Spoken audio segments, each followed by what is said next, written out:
This is 92.7 big FM और मैं हूं अन्नू कपूर। आप सभी का स्वागत। पिछले 2 वर्षों से चल रहे इस सफर में आपने हिंदी फिल्म इंडस्ट्री की बहुत सी कहानियों का आनंद उठाया। इसी शो के जरिए आपको हमारी फिल्म इंडस्ट्री की बहुत सारी सच्चाइयां पता चली।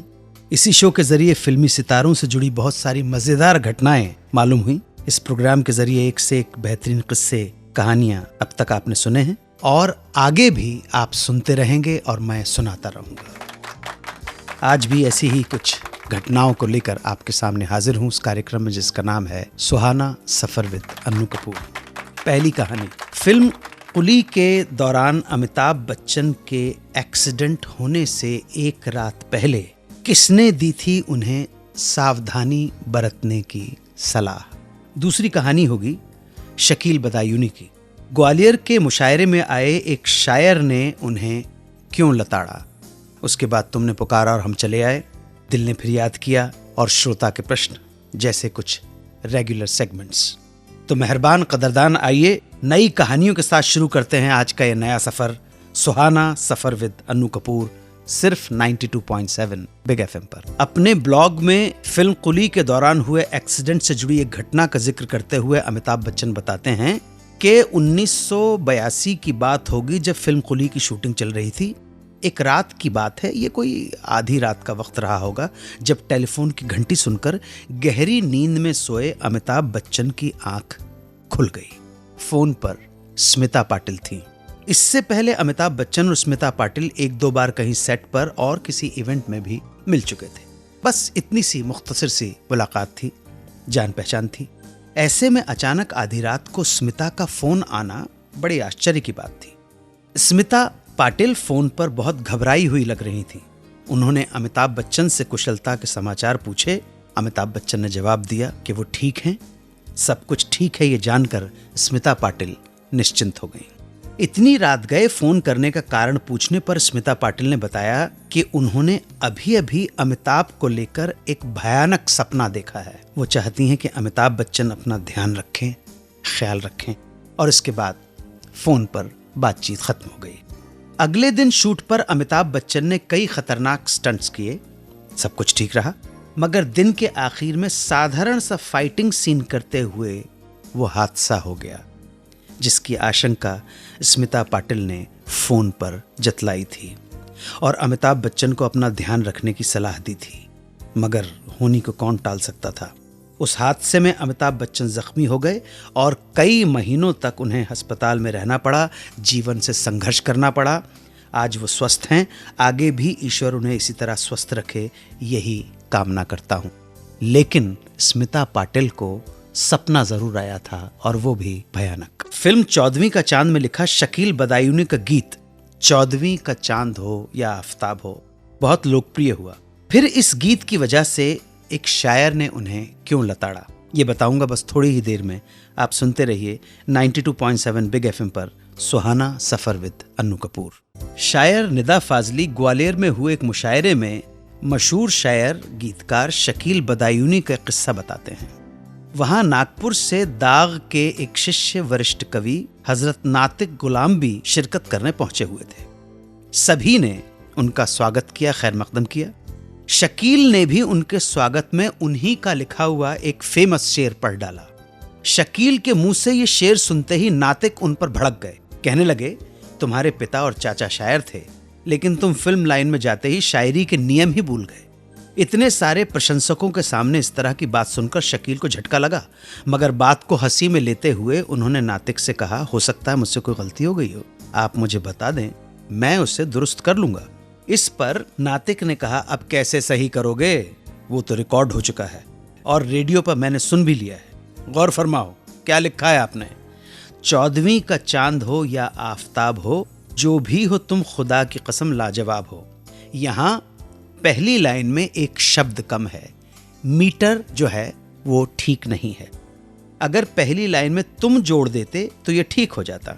तुम 14वीं का चांद हो या आफताब हो, जो भी हो तुम खुदा की कसम लाजवाब हो। इस पर शकील अपनी सफाई में नातिक को बताना चाहते थे कि अक्सर म्यूजिक डायरेक्टर अपनी धुन में मीटर को ठीक करने के लिए, मिलाने के लिए कुछ शब्द जोड़ देते हैं, कुछ शब्द डिलीट कर देते हैं। मगर शकील बदायूनी को इसका मौका ही नहीं मिला। वो डांट खाने के बावजूद चुप रहे। वो जानते थे कि नाते गुलाम का फिल्मी कोई बैकग्राउंड नहीं था और फिल्म का गाना लिखना अपने आप में बहुत बड़ी कला है। ये बताना चाहता हूं कि यहाँ बड़े बड़े उस्ताद मुंबई नगरी के अंदर आए और फ्रस्ट्रेटेड होकर वापस लौट गए।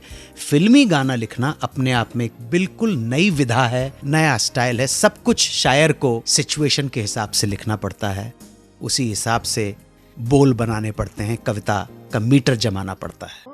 अगला सेगमेंट होगा तुमने पुकारा और हम चले आए, जिसमें 92.7 के लिसनर्स हमको फोन लगाएंगे और करेंगे हमसे बातचीत। ये बातचीत बस थोड़ी ही देर में आप सुनते रहिए 92.7 बिग एफएम पर सुहाना सफर विद अन्नू कपूर। हेलो नमस्कार, मैं अन्नू कपूर बोल रहा हूँ 92.7 बिग एफएम से। आप कौन बोल रही हैं? जी नमस्ते अन्नू जी, मैं पारुल बोल रही हूँ भोपाल से। जी जी पारुल, स्वागत है आपका। जी बोलिए। Thank you. जी आपके इस शो में आप गुजरे जमाने की बातें करते हैं, आर्टिस्ट के बारे में बताते हैं। अगर आपको बुरा ना लगे तो क्या आप शाहरुख खान के बारे में कुछ बताना चाहेंगे? आज उनका बर्थडे है वैसे भी। नहीं, कोई बात नहीं, बुरा लगने की कोई बात नहीं है। यूजुअली हमारा जो कार्यक्रम है वो गुजरे दौर के सुनहरी यादों को लिए आता है, लेकिन आपकी फरमाइश में पूरी जरूर करूंगा। 2 नवंबर 1965 को दिल्ली में शाहरुख खान पैदा हुआ था। इनके पिता का नाम था ताज मोहम्मद खान। फ्रीडम फाइटर थे इनके वालिद। वकालत की पढ़ाई की, लेकिन वकालत की प्रैक्टिस नहीं की उन्होंने। शुरुआत में वो, मैंने सुना है, विलिंगटन हॉस्पिटल में एक दुकान चलाया करते थे। बाद में उन्होंने एनएसडी में कैंटीन भी चलाई। इनके वालिद साहब का गुजरना कैंसर की वजह से हुआ। आपकी वालिदा यानी कि माँ का नाम लतीफ़ा फातिमा, और कंफर्म नहीं कह सकता, लेकिन मेजर जनरल शाहनवाज खान की रिश्तेदार थी। शाहरुख के पिता की मौत के बाद उनकी माँ ने ऑयल एजेंसी चलाकर बच्चों को पढ़ाया लिखाया, परवरिश की।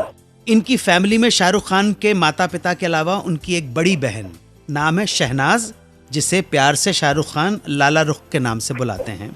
और बहन जो हैं उनके साथ ही रहती हैं और उन्होंने एक बेहतरीन भाई होने की पूरी जिम्मेदारी, पूरे फर्ज निभाए हैं। क्योंकि बहन डिप्रेशन में चली गई थी अपने मदर फादर की डेथ के बाद, तो एक अच्छे भाई की तरह जो फर्ज निभाने चाहिए जो अपने बहन और अपने परिवार के लिए, वो शाहरुख खान ने अपनी बहन के लिए किया है। तो सचमुच राखी का डोरा जो था उसकी लाज रखी है।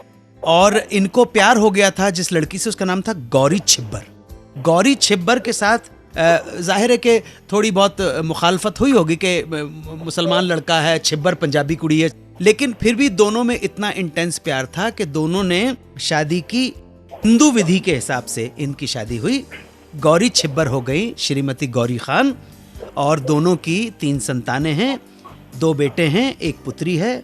बेटे का नाम आर्यन है, बेटी का नाम सुहाना, और एक सबसे जो छोटा बेटा उसका नाम है अबराम। शाहरुख खान का बचपन जितना भी मैं जानता हूँ, राजेंद्र नगर है ना जो दिल्ली में, वहाँ के मकान नंबर FF442 में बीता।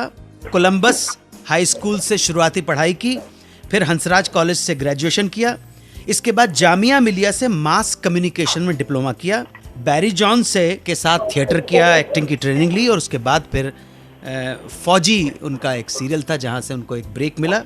2 नवंबर 1965 को बर्थडे, तो 2015 को 50 साल पूरे हो गए, अर्धशतक पूरा हो गया।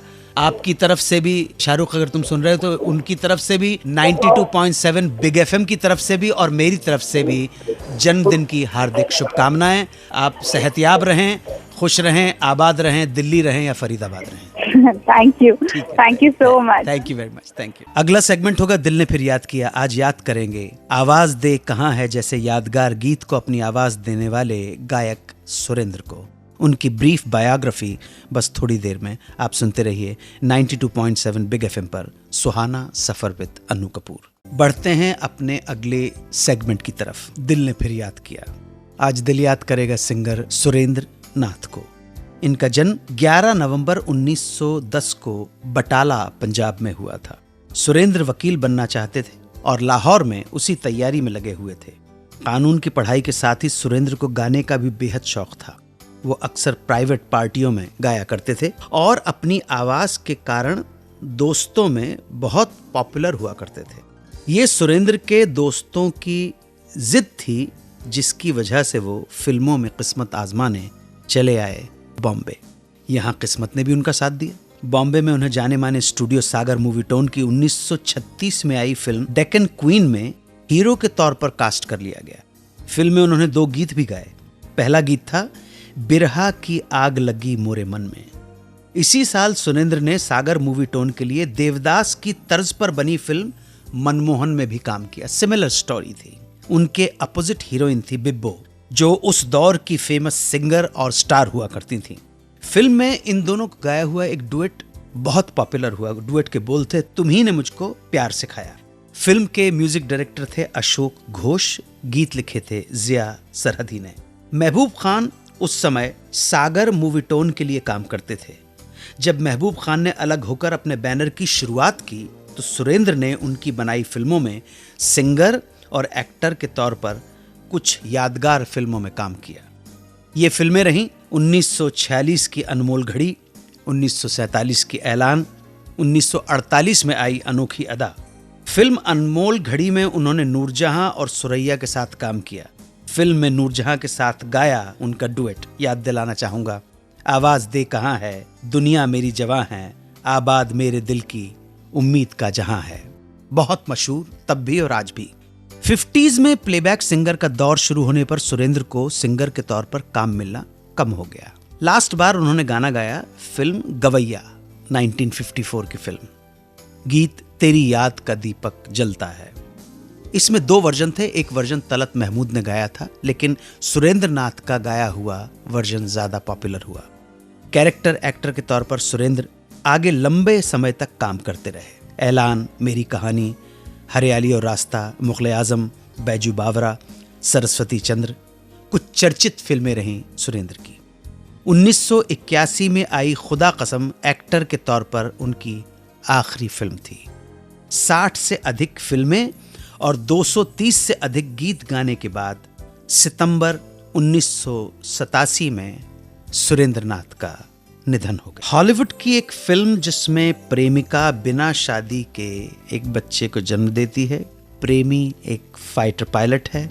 जंग में मृत्यु हो जाती है। प्रेमिका बच्चे को साथ नहीं रख सकती, लेकिन बच्चे के बिना रह भी नहीं सकती, इसलिए बच्चे को पड़ोसी के दरवाजे पर छोड़कर उसी घर में नौकरी मांगने जाती है ताकि वो अपने बेटे के साथ रह सके। ये सेगमेंट रीमेड इन इंडिया। कौन सी थी ये फिल्म और इस पर कौन सी बनी हिंदी फिल्म, बताऊंगा एक ब्रेक के बाद। आप सुनते रहिए 92.7 बिग एफएम पर सुहाना सफर विद अनु कपूर। ये सेगमेंट का नाम रखा है हमने रीमेड इन इंडिया। आज मैं बात कर रहा हूं हॉलीवुड की film title to each his own की। फिल्म की कहानी कुछ इस प्रकार थी। Miss Josephine Jodie Norris America के एक छोटे शहर पियर्सन फॉल्स की एक खूबसूरत लड़की है जिसके 2 दीवाने हैं, लेकिन जॉडी इन दोनों में से किसी को भी पसंद नहीं करती। लेकिन जब जॉडी की मुलाकात एयरफोर्स के पायलट कैप्टन बार्ट कॉस्ग्रोव से होती है, तब जॉडी को पहली ही नजर में कैप्टन कॉस्ग्रोव से प्यार हो जाता है। नजदीकियां बढ़ती हैं। अंतरंगता के बाद जॉडी गर्भवती हो जाती है। जॉडी को डॉक्टर्स बताते हैं कि उनकी जान को खतरा है, जन्म देना है बच्चे को तो ऑपरेशन करवाना होगा, लेकिन बच्चे को बचाना मुश्किल होगा। जॉडी मान भी जाती है, लेकिन जब उसे कैप्टन कॉस्ग्रोव के मारे जाने की खबर मिलती है कि वो युद्ध में चला गया, तब वो बच्चे को पैदा करने का फैसला कर लेती है।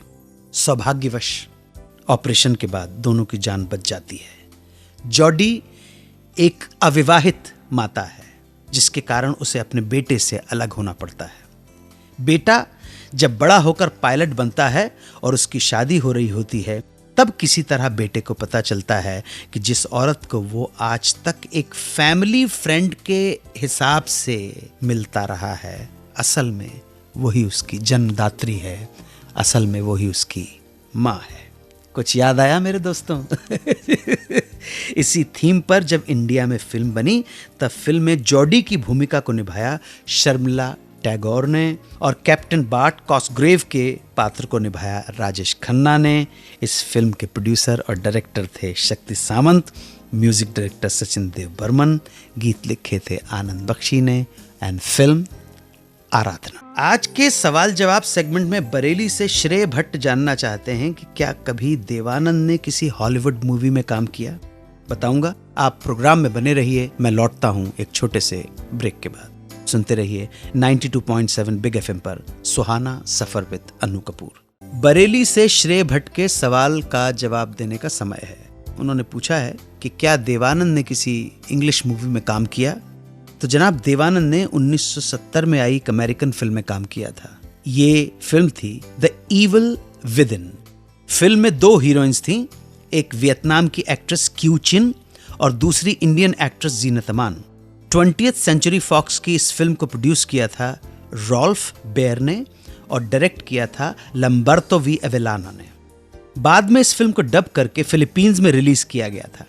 इस हॉलीवुड फिल्म के सिनेमेटोग्राफर थे फली मिस्त्री, जो देवानंद के बहुत फेवरेट हुआ करते थे और गाइड समेत उनकी कई फिल्मों में उनका साथ निभा चुके थे। फिल्म नहीं चली, इंडिया में रिलीज नहीं हुई। उम्मीद है इस जवाब से संतुष्ट होंगे। मेहरबान दोस्तों, आज इस सुहाना सफर को यहीं विराम देना चाहता हूं। कल फिर भेंट होगी आपसे और बहुत आभारी हूं। हमेशा की तरह आपने इस प्रोग्राम को सराहा है, मान दिया है, सम्मान दिया है। आपकी वजह से पॉपुलर है, आपकी वजह से ये कार्यक्रम ऊंचाइयों को छूता चला जा रहा है। आपको नमन करता हूं, प्रार्थनाओं में याद रखिएगा। जय हिंद, वंदे मातरम।